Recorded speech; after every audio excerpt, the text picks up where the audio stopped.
the moment I heard the crunch of metal against metal through my kitchen window. I knew my peaceful Saturday morning was about to turn into a complete nightmare. I was halfway through my first cup of coffee when the sound made me jump, and I turned just in time to see my neighbor Patricia Thornhill's silver Lexus SUV sliding backward down my driveway, her rear bumper embedded into the front end of my Ford F-150. I set my mug down and rushed to throw on my boots, not even bothering with a coat despite the blizzard conditions outside. The snow had been falling since midnight, and there were already 8 inches on the ground with more coming down. I had specifically parked my truck in my driveway the night before, knowing the forecast called for heavy snow. My property sat on a corner lot in Cedar Ridge, Colorado, a suburban neighborhood about 20 miles outside Denver, and I had learned over the past 3 years that parking on the street during winter storms was asking for trouble. Patricia was already out of her vehicle when I burst through my front door. She was a woman in her mid-50s with short blonde hair that she kept in what I could only describe as a severe bob cut. She wore a puffy white jacket and black leggings, and her face was already red, though whether from the cold or anger I could not tell yet. "What happened?" I called out as I jogged down my front steps, nearly slipping on the ice that had formed underneath the fresh snow. "What happened?" Patricia shrieked, her voice cutting through the howling wind. "What happened is that you parked your monstrosity of a truck in a completely inappropriate location, and now look what you have done to my car." I stopped in my tracks, snow already accumulating on my shoulders and in my hair. "What I have done?" "Patricia, you backed into my truck. It was parked in my driveway." "Your driveway extends too far toward the street," she snapped, gesturing wildly at my property. "It creates a blind spot, and in these conditions it is a hazard. This is entirely your fault, and I will be reporting this to the HOA immediately." I took a deep breath, trying to keep my composure. Patricia Thornhill was not just my neighbor. She was the president of the Cedar Ridge Homeowners Association, a position she had held for the past 6 years, and wielded like a weapon against anyone who dared to step out of line. I had already received 3 violation notices from her in the past year. One for leaving my trash cans visible from the street for more than 12 hours after collection. One for planting flowers she deemed not in keeping with the community aesthetic. And one for parking my work trailer on my driveway for 2 days while I completed a renovation project. "Patricia, my truck was parked on my property in my driveway, not blocking anything. You slid down the hill because of the snow and ice. This is not my fault. I demand you take responsibility for this," she said, pulling out her phone. "I am documenting everything. Your vehicle was clearly positioned in a way that made it impossible for me to safely navigate the street." I looked at the scene before me. Her Lexus had clearly lost traction on the slope of the street and slid backward into my driveway. The damage to my truck was substantial. The front bumper was caved in, the hood was crumpled, and I could see fluid leaking onto the snow beneath it. Her vehicle had damage to the rear bumper and hatch, but nothing compared to what she had done to my truck.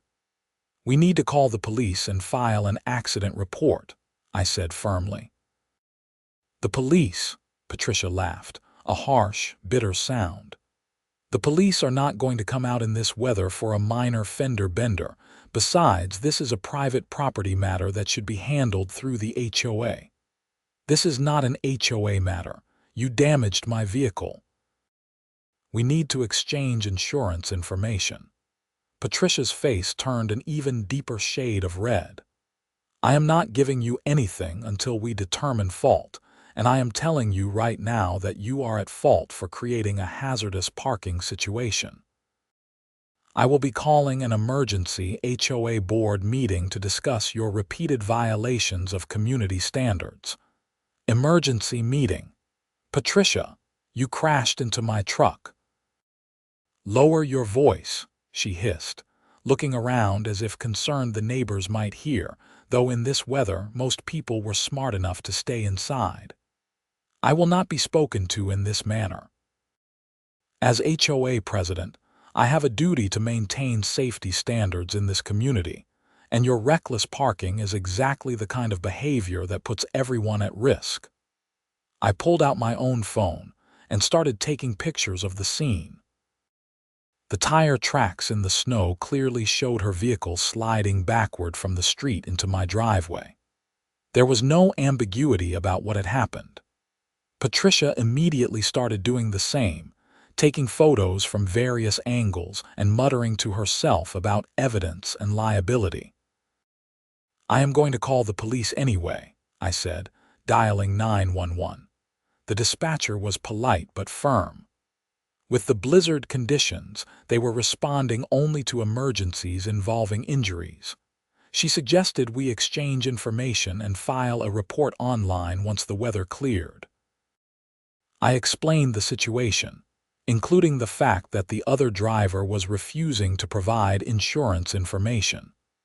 The dispatcher noted everything and said an officer would be sent out when conditions improved, but it might be several hours.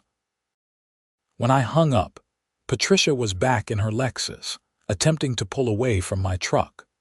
The sound of grinding metal made me wince as she yanked her vehicle free, leaving chunks of plastic and metal scattered across my driveway. She rolled down her window just enough to shout, "You will be hearing from my attorney and the HOA board," before attempting to drive away. Her tires spun uselessly in the snow for a moment before finally gaining traction, and she fishtailed down the street and around the corner. I stood there in the falling snow, staring at my destroyed truck and trying to process what had just happened. I had bought this house 3 years ago after my divorce, using most of my savings for the down payment. It was a modest 3-bedroom ranch with a 2-car garage and a fenced backyard, perfect for my needs. The neighborhood had seemed quiet and peaceful when I moved in, and the HOA fees were reasonable at $150 per quarter. What I had not realized was that I was moving into Patricia Thornhill's personal kingdom. My phone buzzed in my pocket. I pulled it out to find an email with the subject line, "Urgent, HOA violation notice and emergency board meeting notification." It was from Patricia, sent less than 2 minutes ago.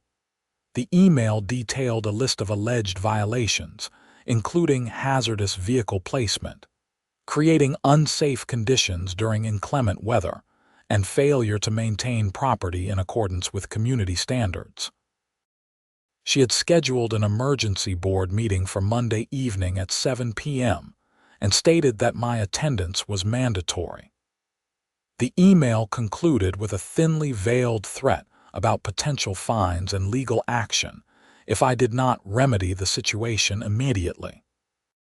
I trudged back inside, my socks soaked through from the snow that had gotten into my boots.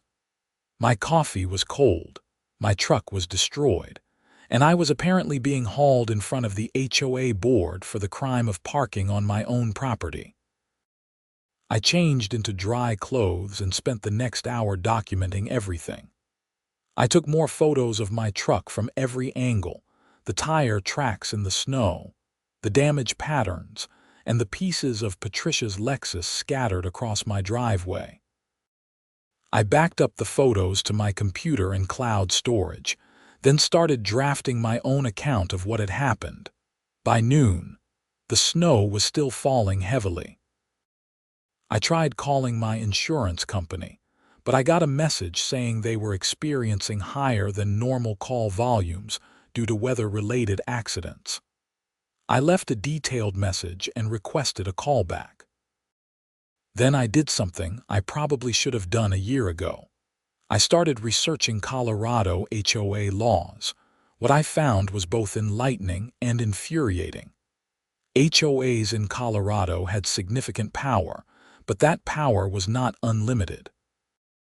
They could enforce covenants and restrictions, levy fines, and even place liens on properties for unpaid fees. However, they could not enforce rules that were illegal, unconstitutional, or not properly established through the community's governing documents. More importantly, HOA board members could be held personally liable for actions taken outside their authority or in bad faith. I pulled out my copy of the Cedar Ridge HOA covenants, conditions, and restrictions, a dense document I had skimmed when buying the house but never read thoroughly. I spent the afternoon going through it page by page, highlighting relevant sections.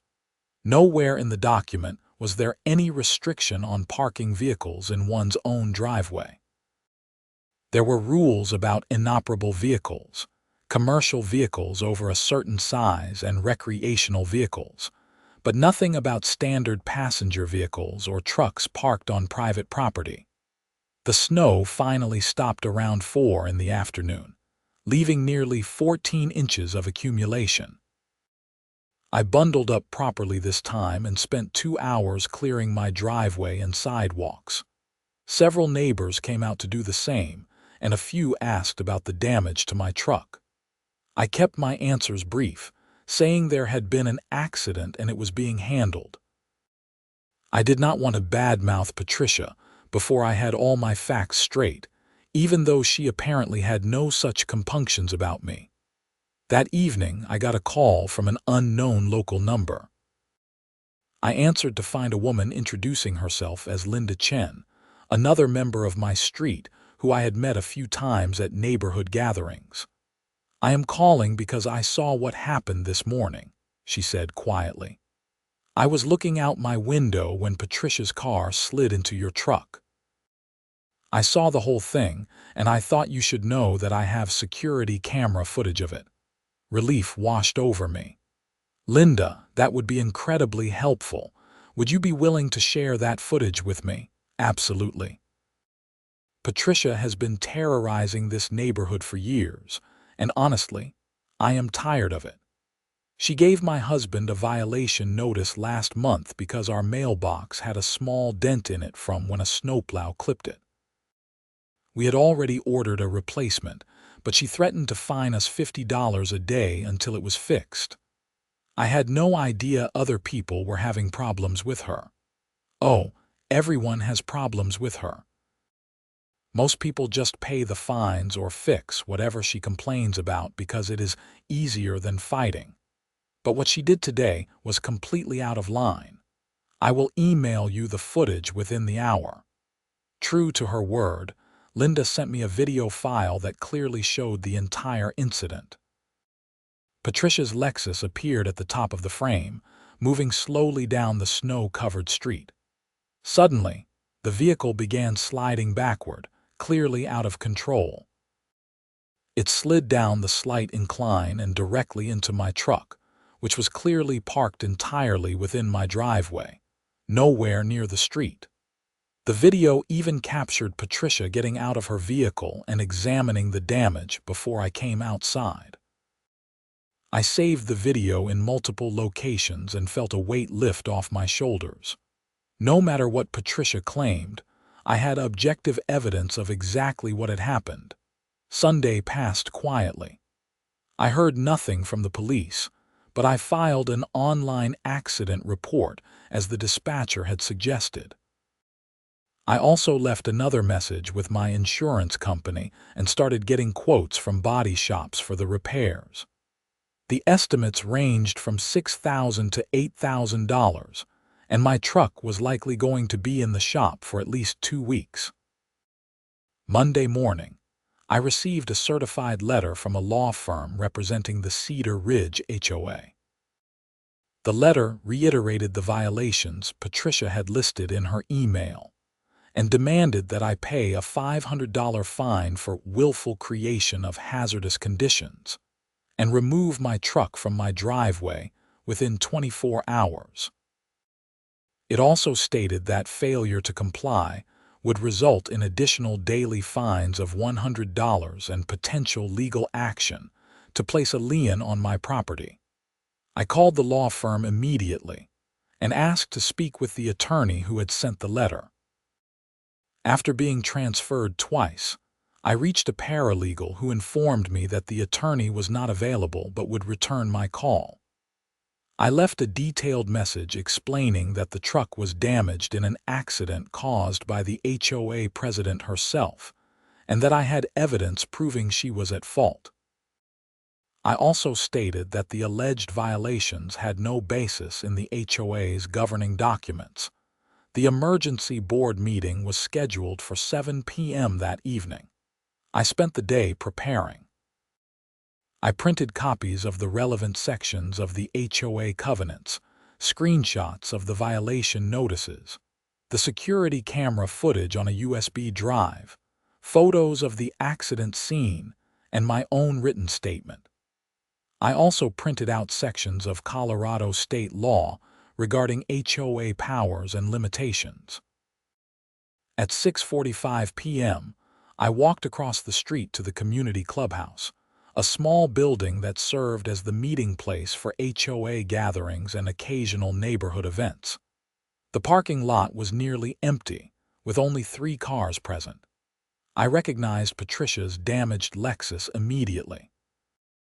Inside, the main room was set up with a long table at the front where the board members sat and rows of chairs for residents. Patricia sat in the center of the table, flanked by 2 other board members I recognized: Mark Brennan, the vice president, and Susan Rodriguez, the secretary. All 3 had folders and documents spread out in front of them. Patricia looked up as I entered, her expression cold. "Mr. Harrison, please take a seat. We will begin shortly." I sat in the front row, placing my folder of documents on the chair beside me. No one else arrived, and at precisely 7 p.m., Patricia called the meeting to order. This emergency session of the Cedar Ridge Homeowners Association Board has been convened to address serious and ongoing violations by Samuel Harrison of 742 Pinecrest Drive. Patricia began, her voice formal and rehearsed.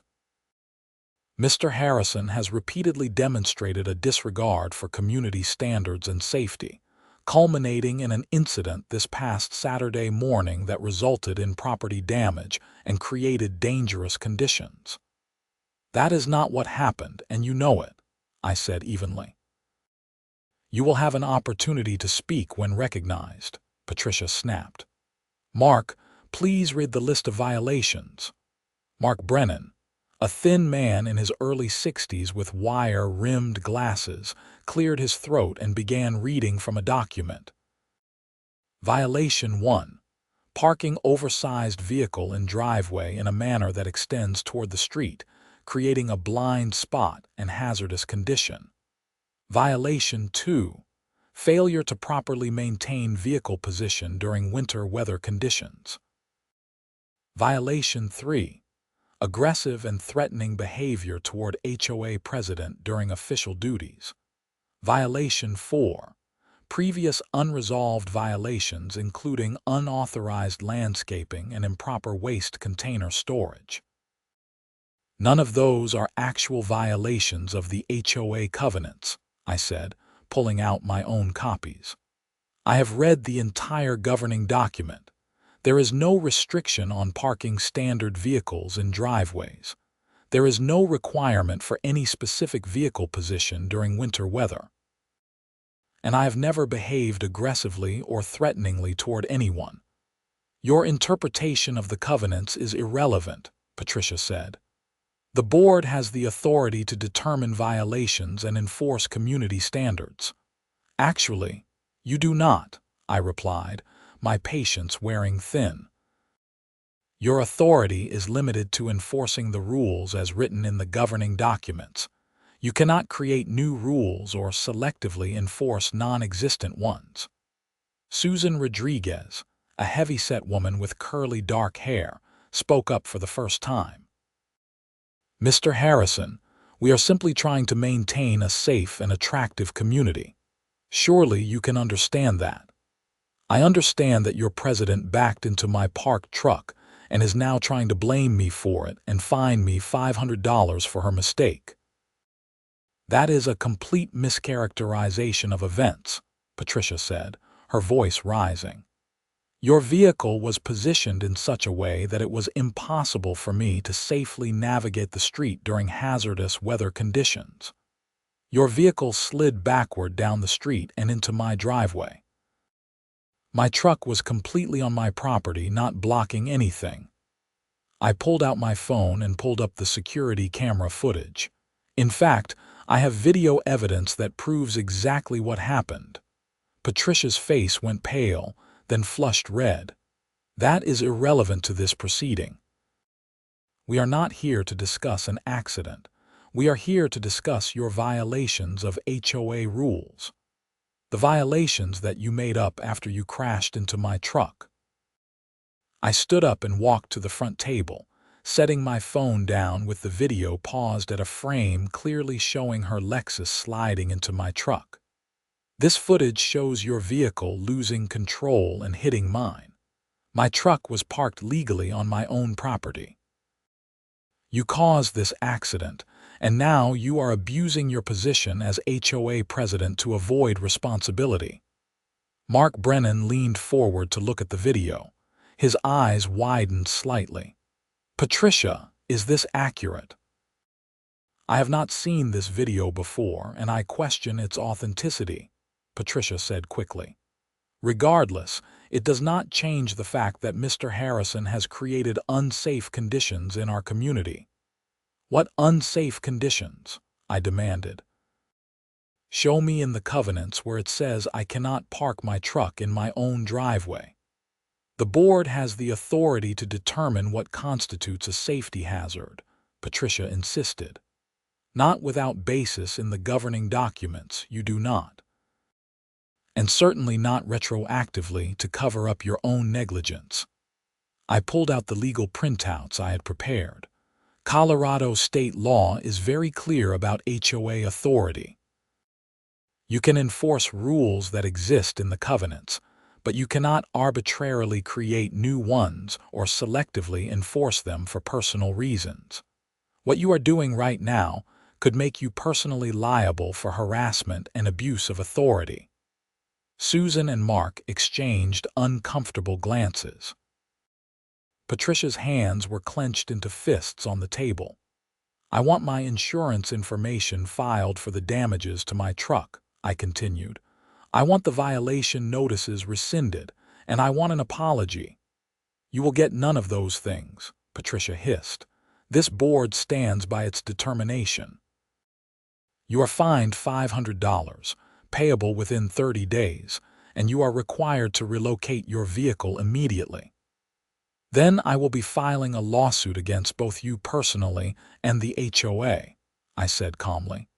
I will be providing this video footage to my insurance company and to the police. And I will be sending copies of all of this to every homeowner in this community so they can see exactly how you operate. You will do no such thing. Patricia stood up, her chair scraping loudly across the floor. You are in violation of HOA rules and you will comply, or we will place a lien on your property. Try it, I said, and I will see you in court. I gathered my materials and walked out of the clubhouse, my heart pounding but my resolve firm. I had tried to handle this reasonably, but Patricia had made it clear that she had no intention of taking responsibility for what she had done. If she wanted a fight, I would give her one. The next morning, I received a call from an officer with the Cedar Ridge Police Department. Officer James Mitchell explained that he had reviewed my online accident report and wanted to get a statement in person. He arrived at my house an hour later, a stocky man in his 40s with a no-nonsense demeanor. I walked him through everything, showing him the damage to my truck, the photos I had taken, and most importantly, the security camera footage from Linda Chen. He watched the video twice, taking notes. This is pretty clear-cut, he said. Her vehicle lost control and struck yours while it was parked on your property. Do you have her insurance information? No. She refused to provide it and left the scene after pulling her car free. Officer Mitchell frowned. She left the scene of an accident without exchanging information. That is technically a traffic violation. Do you want to press charges? I want documentation that this was her fault, I said. She is the president of my HOA, and she is trying to fine me and claim I caused the accident. I will include all of this in my report, he assured me. I will also attempt to make contact with her and get her statement. Based on what I am seeing here, she will be cited for the accident and potentially for leaving the scene. Thank you, officer. I appreciate you taking this seriously. Accidents happen, but people need to take responsibility. And HOA president or not, she does not get to just drive away from something like this. After Officer Mitchell left, I called my insurance company and finally got through to an adjuster. I explained the situation and sent over all my documentation, including the police report number Officer Mitchell had given me. The adjuster assured me that my claim would be processed and that they would be pursuing Patricia's insurance company for reimbursement once I provided her policy information. What if she continues to refuse to provide her insurance information? I asked. Then we will work with the police report to identify her and her insurance company. This is not uncommon, unfortunately. We will handle it. I spent the rest of the day researching attorneys who specialized in HOA disputes. I found several in the Denver area and scheduled consultations with 3 of them for later in the week. I also drafted a detailed letter to every homeowner in Cedar Ridge, explaining what had happened and including photos and descriptions of Patricia's abuse of authority. I did not send it yet, wanting to give the legal process a chance to work first, but I had it ready. Wednesday afternoon, I got a call from Officer Mitchell. I wanted to update you on the situation with Mrs. Thornhill. I went to her residence yesterday and today, but she has not answered the door. I have left multiple messages on her phone and sent a certified letter, but she seems to be avoiding contact. That sounds about right, I said. I am going to issue a citation for improper backing and leaving the scene of an accident. She will be required to respond within 30 days. I have also documented in my report that she refused to provide insurance information at the scene. Your insurance company should be able to use this to track her down. Thank you for following up on this. No problem. And Mr. Harrison, for what it is worth, I have dealt with Mrs. Thornhill before. She called us 6 times last year for various complaints about neighbors, none of which were valid. You are not the first person to have issues with her.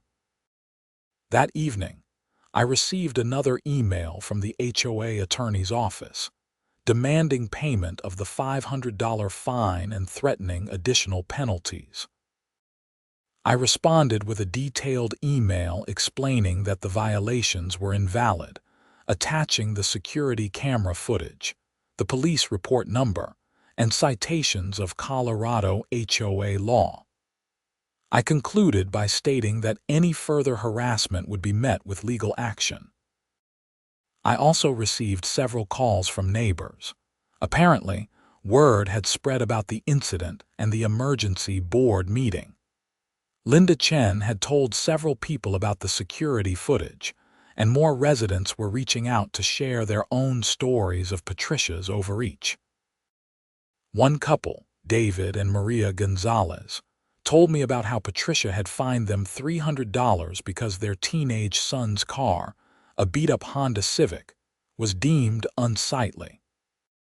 Another resident, an elderly man named George Patterson, described how Patricia had threatened to fine him for having a wheelchair ramp installed at his front door without prior HOA approval, claiming it was not aesthetically consistent with the neighborhood.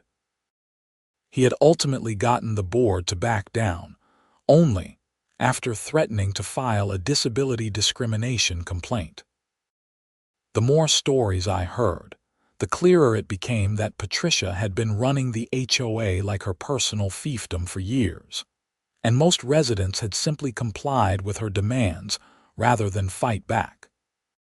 But something about my situation, perhaps the brazenness of causing an accident and then trying to find the victim, had pushed people to their breaking point. On Thursday, I met with an attorney named Robert Kaplan, who specialized in HOA disputes and real estate law.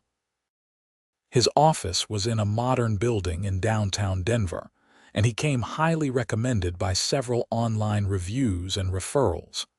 I laid out the entire situation for him, providing copies of all my documentation.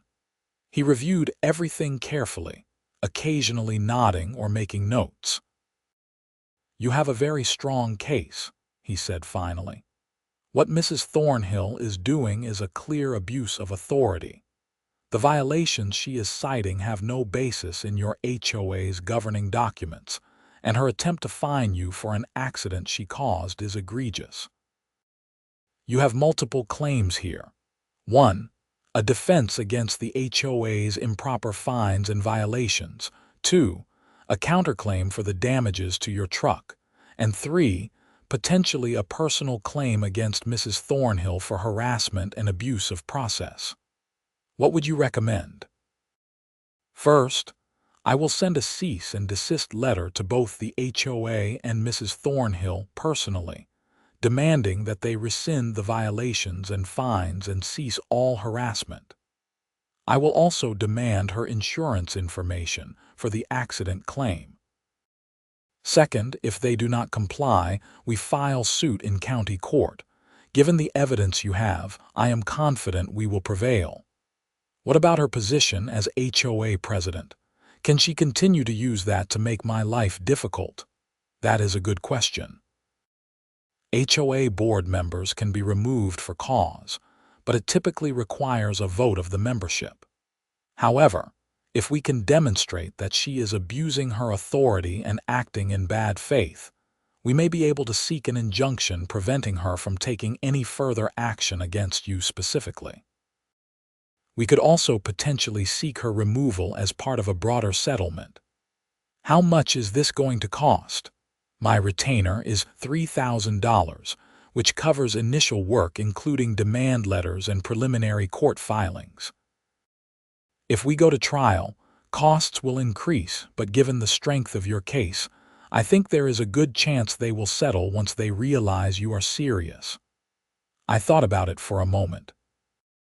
$3,000 was a lot of money, but Patricia had already cost me thousands in truck repairs and was threatening to fine me hundreds more. More importantly, this was about principle. She had caused an accident, tried to blame me for it, and was abusing her position to avoid responsibility. "Let's do it," I said. Robert smiled. "Good. I will have the paperwork ready for you to sign by tomorrow, and I will send out demand letters by the end of the week." Over the next several days, things escalated quickly. Robert sent his demand letters on Friday via certified mail and email.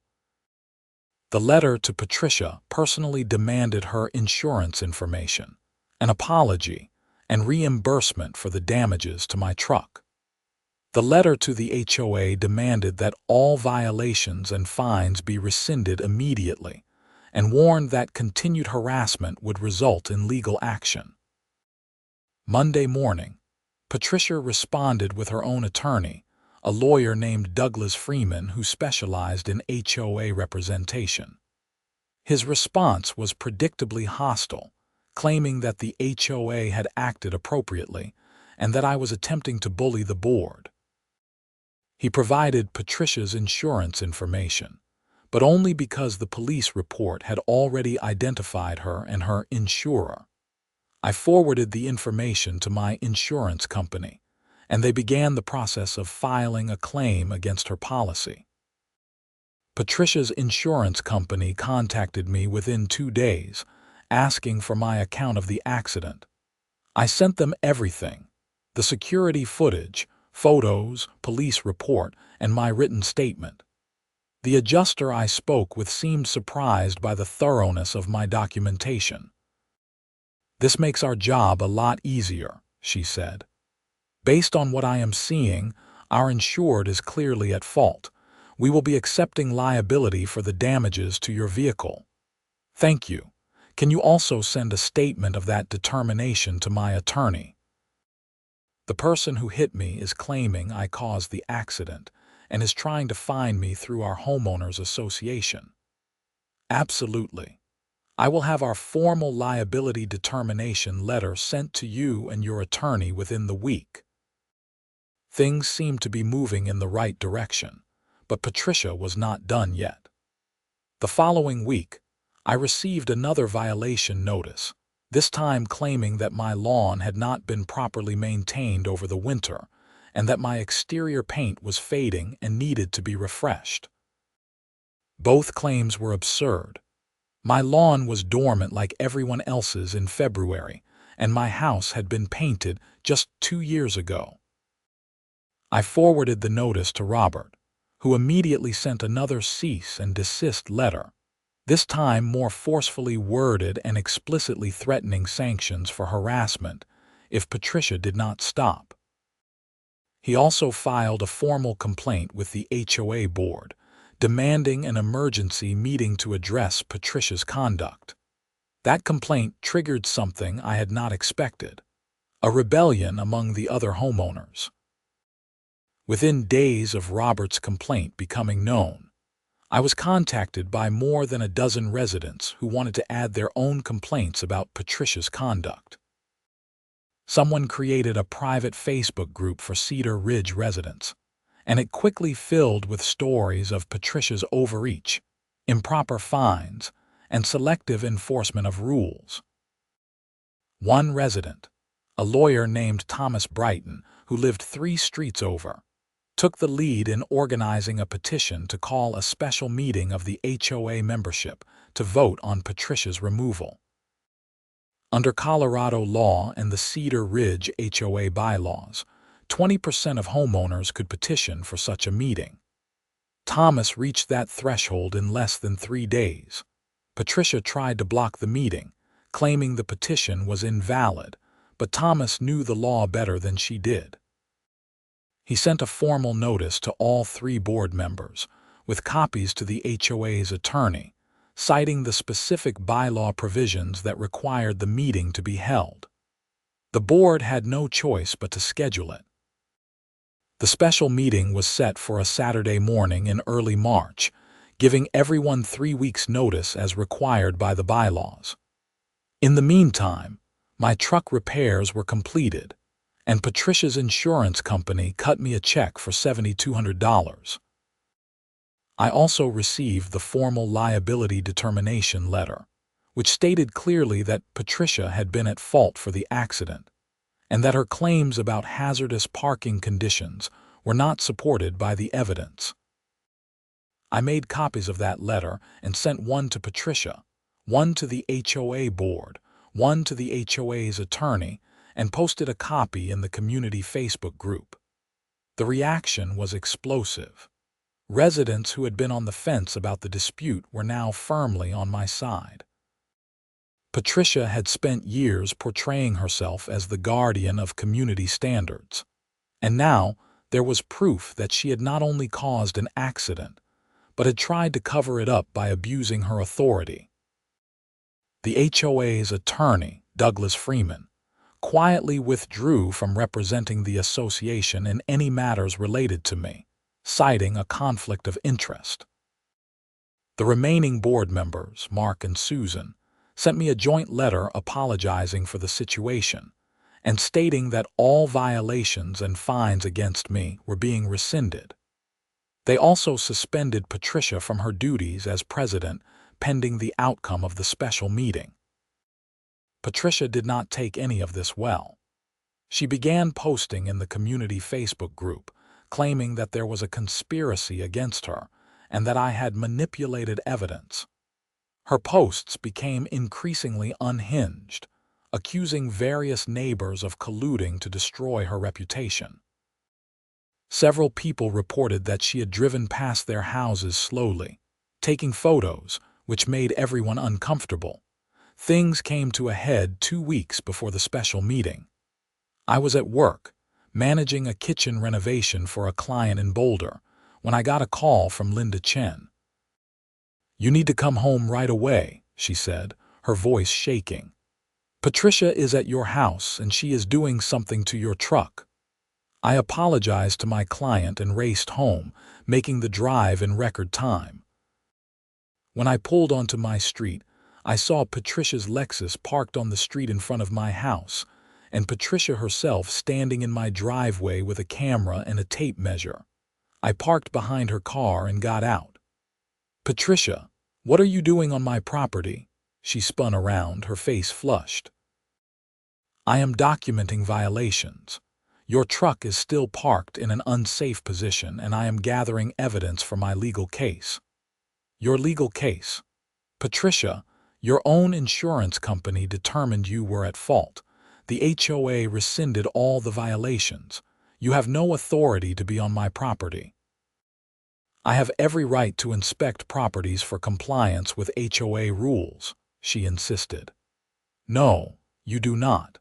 You have been suspended from your position, and even if you had not been, you do not have the right to trespass on private property without permission.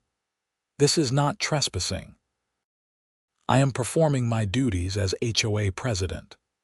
"You are not the president anymore. You need to leave my property right now or I am calling the police." "You cannot threaten me," Patricia shrieked, her voice echoing down the street. Several neighbors had come out to watch the confrontation. "I am protecting this community from people like you who think the rules do not apply to them." "The only person who thinks the rules do not apply to them is you," I said evenly. "You caused an accident, tried to blame me, created fake violations, and now you are trespassing. Leave now." Patricia started to respond, but Linda Chen stepped forward from where she had been watching. "Patricia, I have already called the police. They are on their way. You should leave."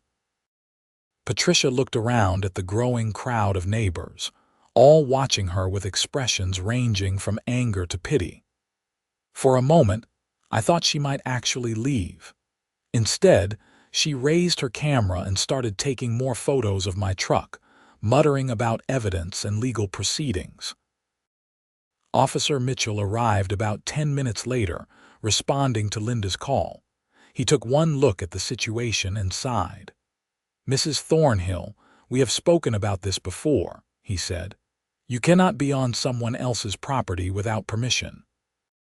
"I am the HOA president and I have a right to inspect properties," Patricia insisted. "No, you do not. And Mr. Harrison has asked you to leave. If you do not leave immediately, I will have to cite you for trespassing. This is harassment. You are all conspiring against me because I hold people accountable." Officer Mitchell's expression hardened. "Mrs. Thornhill, I am giving you one final warning. Leave this property now, or you will be cited." Patricia stared at him for a long moment, then turned and marched to her car. She peeled away from the curb with a screech of tires, leaving angry black marks on the street. Officer Mitchell turned to me. "I am sorry about that. I will file a report about this incident. If she comes back onto your property without permission, call us immediately and we will take stronger action." "Thank you, officer." After he left, several neighbors came up to talk to me. Everyone was shaken by Patricia's behavior, and several people expressed concern that she might escalate further.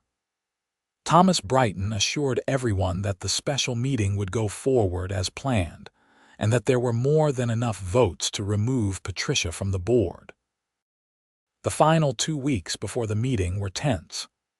Patricia continued posting bizarre accusations in the Facebook group until Thomas, as the group administrator, removed her.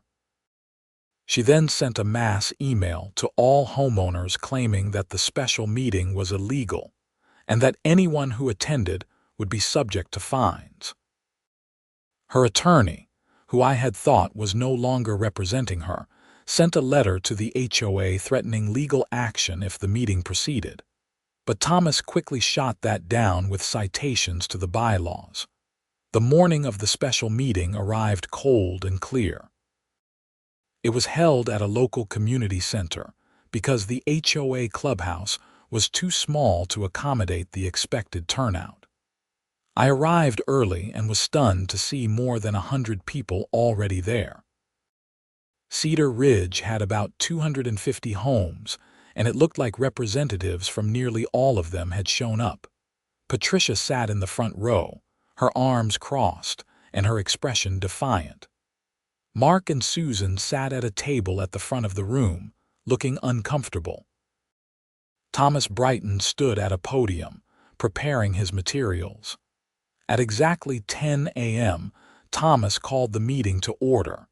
He explained the purpose of the special meeting and the procedure for the vote. According to the bylaws, removing a board member required a 2/3 vote of homeowners present and voting. Thomas then opened the floor for discussion. One by one, homeowners stood up to share their experiences with Patricia's overreach. The stories ranged from petty to shocking. She had fined people for holiday decorations, threatened legal action over minor paint color variations, and even attempted to ban certain types of dogs from the community, despite no provision in the covenants allowing such a ban. When it was my turn, I stood and calmly recounted the accident, Patricia's attempt to blame me, the fake violations, and her trespassing on my property. I showed the security camera footage on a projector Thomas had set up, and the room erupted in angry murmurs as they watched Patricia's car slide into my truck. Patricia finally stood up, her face red and her hands shaking. "This is a witch hunt," she said, her voice quavering. "I have given 6 years of my life to this community, trying to maintain standards and property values. All of you have benefited from my work, and this is how you repay me. By believing lies and doctored evidence." "The evidence is not doctored," I said firmly. "Your own insurance company determined you were at fault. The police report confirms it. You are not being persecuted, you are being held accountable." "I demand a lawyer be present," Patricia said. "This proceeding is illegal." "You are welcome to have an attorney here," Thomas replied. "But this is not a legal proceeding. This is a membership meeting held in accordance with our bylaws. You have had 3 weeks' notice and every opportunity to prepare a defense." Patricia sat down heavily, and no one else spoke in her defense. Thomas called for the vote. The results were overwhelming. 183 homeowners voted to remove Patricia from the board, with only 12 voting against and 8 abstaining. Patricia stood up, grabbed her purse, and walked out of the room without a word. The meeting continued with a vote to elect a replacement president. Thomas Brighton was nominated and elected by acclamation. The membership also voted to conduct a full audit of HOA finances and to revise several policies that Patricia had implemented unilaterally over the years. I thought that would be the end of it, but Patricia had one final card to play. 2 days after the meeting, I received a summons. Patricia had filed a lawsuit against me in county court, claiming defamation, intentional infliction of emotional distress, and conspiracy. She was seeking $50,000 in damages. I immediately called Robert Kaplan, who reviewed the complaint and actually laughed. "This is frivolous," he said. "She has no case. Everything you said was true and backed by evidence. I will file a motion to dismiss, and I am also going to file a counterclaim for malicious prosecution and abuse of process." Over the next 2 months, Robert systematically dismantled Patricia's lawsuit. He filed a motion to dismiss with prejudice, arguing that every one of her claims failed as a matter of law. He attached the security footage, the police report, the insurance liability determination, and affidavits from multiple witnesses to her behavior. The judge granted the motion to dismiss after a single hearing, calling Patricia's lawsuit utterly without merit and a waste of judicial resources. Robert then filed our counterclaim, seeking damages for the cost of defending against the frivolous lawsuit, compensation for my time and stress, and punitive damages for Patricia's bad faith conduct. Patricia's attorney withdrew from her case at that point, apparently unwilling to continue representing her. Patricia attempted to represent herself, but it quickly became clear she was out of her depth. She filed rambling responses that failed to address the legal issues and made wild accusations without evidence. Robert filed for summary judgment, and the judge granted it, awarding me $18,000 in damages, including my attorney fees, costs, and a modest amount for emotional distress. The judge also imposed sanctions on Patricia for her frivolous lawsuit, ordering her to pay an additional $2,000 to the court. Patricia never paid the judgment. After multiple attempts to collect, Robert filed a lien against her house. She eventually sold her home and moved out of Cedar Ridge, and we collected our judgment from the proceeds of the sale. The HOA thrived under new leadership. Thomas Brighton proved to be a fair and reasonable president, focused on actual community maintenance rather than petty enforcement. The board revised the covenants to provide clearer guidelines and better due process protections for homeowners. They also implemented financial controls to prevent any future abuse of authority. As for me, I got my truck repaired, replaced the damaged sections of my driveway, and continued living peacefully in Cedar Ridge. I never had another HOA violation notice. The neighborhood became a friendlier place, with people feeling more comfortable expressing concerns without fear of retribution. I learned a lot from the experience. I learned the importance of documenting everything, knowing your rights, and standing up to bullies even when they have apparent authority. I also learned that most people want to do the right thing, but sometimes it takes one person willing to fight back to give everyone else the courage to do the same. Linda Chen remained a good friend and neighbor. We joked sometimes about that snowy Saturday morning when everything started, and how her security camera had captured the moment that ultimately led to Patricia's downfall. George Patterson, the elderly man with the wheelchair ramp, brought me cookies a few weeks after Patricia left, thanking me for standing up to her when so many others had simply endured her abuse. The lawsuit judgment money, after paying Robert's fees and costs, left me with about $5,000. I used it to install my own security camera system with multiple angles covering my property. I also made a donation to a local legal aid organization that helped homeowners deal with HOA disputes, hoping to make it easier for people without the resources I had to defend themselves against similar situations. A year after the incident, I was elected to the HOA board myself, serving as treasurer. I never wanted to be involved in HOA politics, but after everything that had happened, I felt a responsibility to help ensure that what Patricia had done would never happen again. The role was not glamorous, but it was important, and I took it seriously. The snow returned that winter, just as heavy as the year before. I parked my truck in the same spot in my driveway, exactly where it had been when Patricia crashed into it. This time, there were no accidents, no violation notices, and no drama. Just a quiet neighborhood dealing with winter weather the way it should be. Sometimes, late in the evening, I would look out my kitchen window at my truck sitting in the driveway and think about how differently things could have gone. If I had not had the security footage, if I had not been willing to fight back, if I had just paid the fine and moved my truck like Patricia demanded. I would have been out hundreds of dollars. My truck would have stayed damaged with me paying the deductible, and Patricia would have continued abusing her power unchecked. But I did fight back. I stood my ground, gathered my evidence, and refused to be bullied. And in doing so, I helped an entire community reclaim its neighborhood from someone who had forgotten that leadership is about service, not control. The final piece of closure came about 18 months after the initial accident. I received a letter in the mail, forwarded from my attorney's office.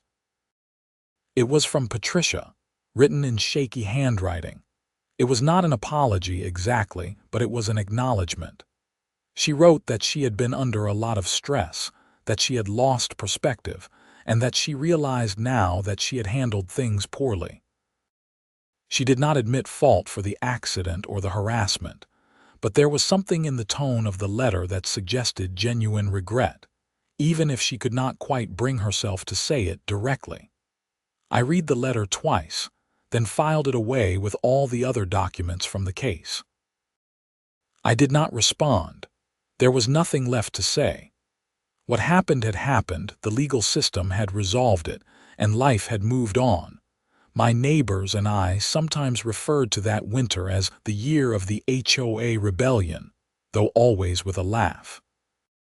The story became part of Cedar Ridge lore, told to new residents as both a warning and a reassurance. A warning about what can happen when HOA authority is abused, and a reassurance that the community would not tolerate such behavior again. I continued my work as a contractor, renovating kitchens and bathrooms throughout the Denver area. My truck, repaired and good as new, carried my tools and materials to job sites every day. Every time I parked it in my driveway at the end of the day, I felt a small sense of satisfaction. It was my truck, my property, my home, and no one could take that away or use it against me. The Cedar Ridge HOA still exists, of course. It has to maintain common areas and enforce reasonable rules. But under Thomas Brighton's leadership, and later under other elected presidents, it became what an HOA should be: a tool for community benefit, not personal power. Fines became rare and were only issued after proper notice and hearing. Board meetings became boring affairs focused on landscaping contracts and snow removal, exactly as they should be. I served 3 years on the board as treasurer, then stepped down to let others take a turn.